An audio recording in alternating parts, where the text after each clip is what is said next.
Hey everybody, Jeremy here. So today I've got the McFarlane Toys DC Multiverse Batman Hellbat Suit. Now this figure is proven to be pretty popular on the internet these days, and in my opinion it's for a few reasons. One, it looks cool. Two, you don't really see a figure like this all that often. And three, it's a pretty good price. $19.99 is what you'll pay for it. If you find it in your stores like Walmart and Target, I found this at Target and I wasn't even looking for it. Funny how that all works out. But if you try to get it online from other retailers, you'll find that right now, the recorded time of this video, they're going to be sold out. And some places are just going to say that it's up for pre-order. But don't worry, got a feeling, give it a little bit of time, you'll find it eventually and you don't have to pay outrageous third-party prices. And this figure is also pretty heavy. It's a big chunk of plastic and it really makes you feel like you're getting a lot for your money, which is exactly what Todd McFarlane was going for. So right now we're batting about 50-50 when it comes to these McFarlane Toys figures. I wasn't a big fan of the Batman the Animated Series figure, and it sort of redeemed itself with the Batman Who Laughs. But now let's check out this awesome Hellbat suit. You know, Todd McFarlane has a really interesting take on this particular figure when it's inside of the stores and when you see it on the shelf, and what makes it stand out. As you can see just from this camera angle, it's big. It's a big figure. And a lot of that is because of these massive wings, this massive wing spread here. But what Todd says is when you look at something like this on the shelf and you see that $19.99 price tag on it, and then you look at the other figures that are next to it that are around the same price, you look at this and you may go, hey, I want that. I know Batman. That looks like a cool Batman. I haven't really seen it before. And look how big it is. When you take this off of that peg, you immediately notice that this guy is heavy. It is heavier than most of the figures that you'll see out there. And that big chunk of plastic, that weight, that feel, and of course the look of this Batman is what attracts the eye and what gets people to pay for it. That's what Todd McFarlane thinks, and I think he's absolutely spot on when it comes to this Batman. This is a look that we haven't really gotten in action figure form before, this Hellbat suit. Now, I'm not familiar with the origins of this suit. I did a little bit of research on it, but I don't read comic books, so, I can't look at this and say, oh yeah, this reminds me of when this or that happened, because I just don't know. The only thing that I do know is that this guy looks awesome.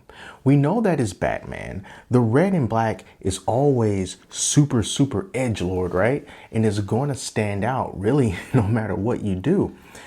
And it's all just about bringing all that together. The look, the immediate identification of the character with the bat symbol, and wondering, what is that? I will buy him now and try to figure out what this is all about later. So let's just talk about the design, how well McFarlane Toys did with this Batman. So I took the wings off this guy so we can get a closer look at him. And I gotta say that compared to the Batman from the animated series McFarlane Toys figure that came out recently, this one is just head and shoulders above that one. I don't really know what it is. It's almost like the plastic is a little bit different. Maybe it's because this Batman had to be so big and so hulking, and that one is just kind of thin and dainty, and the paint is just not good. But anyway, it's a lot different with this guy, a lot different. The line work on him is very clean. I think that is very important to get that bat symbol spot on, and they did. It kind of reminds me of Batman Beyond in a way. Or maybe even, is it the Thomas Wayne Batman that has the red bat symbol? Kind of reminds me of that simply because it's red. But yeah, he looks absolutely amazing, almost Shredder-like in his appearance due to these spiky gauntlets he has on the side, and the claw-like hands and the spiky shoulder pads. Really just looks like he's ready to take care of some serious business. And I like the And I like the differentiation between the color black. We have like the regular shiny black that's along here, but then when we look at the gauntlets and when we look at the shoulder pads, it's almost like a matte black. It's almost brushed in a way. And I also like the fact that these shoulder pads, they are articulatable and they come off. Yeah, if you move them up too high, but they are articulatable because it helps you to get the arm up in situations like that. Sometimes when it comes to pieces like this, they are very, very stiff. So when you try to move the arms up, you can't really do it because it's being restricted. Not so much with this guy. Now let's take a look at some articulation, starting with this leg. Check this out. Look how far up you can get that leg. That is pretty cool. Now I did hear some reports of the legs being loose. And as you can see, it's not very hard for me to move his leg up that high. But to me, that's fine because his legs, they don't go for themselves. They don't fall by themselves. So I'm okay with having articulation that feels a little bit loose so long as it can still stand up under its own weight. And as you can see, I'm just doing it notch by notch and it's holding its own. So that's great. That is awesome. As for these arms here, you see we got ourselves, this seems like a single jointed elbow. I think that's a single jointed elbow. But with a character like this, you know, he's so big and hulking and massive that it's even surprising that you can even do this with him.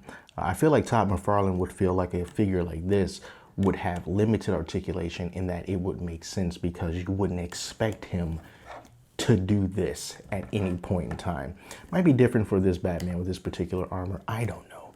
But anyway, looking at the arms, and these arms are kind of, the arms are loose like the legs, but it's a little bit looser. I mean, look at that. You can see that arm? Oh, it just fell by itself. There he goes.